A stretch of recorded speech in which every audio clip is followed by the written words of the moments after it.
Hello everyone, Lily here, and in this video, I'm going to be helping you with how to fix blocked from posting on TikTok, as well as explaining what caused this issue in the first place.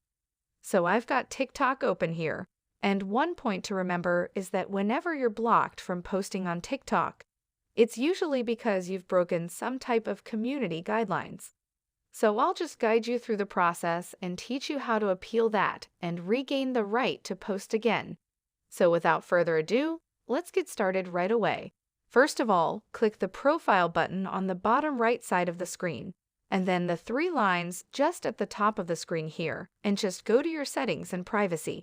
And then scroll down a little bit, and then you'll see under support, this basically says report a problem.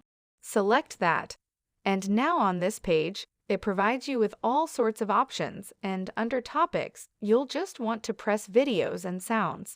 And then you'll see an option called posting video. Simply press that, and then select blocked from posting. So generally when you're blocked from posting on TikTok, it's just because you violated several community guidelines.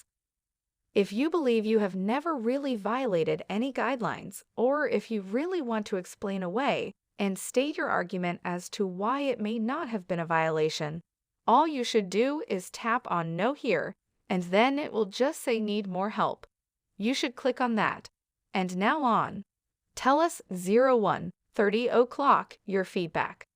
This is where you should type in the complete story of why you should be unblocked. Otherwise, you may have to wait until the algorithm automatically removes the block. This can take up to a week. And if it's a major issue, TikTok could indeed block your account for up to 30 days or even deactivate it entirely.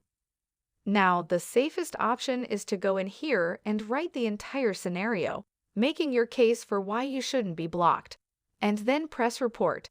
You'll then receive a... Please let us know if you have any questions in the comments section below, and don't forget to subscribe.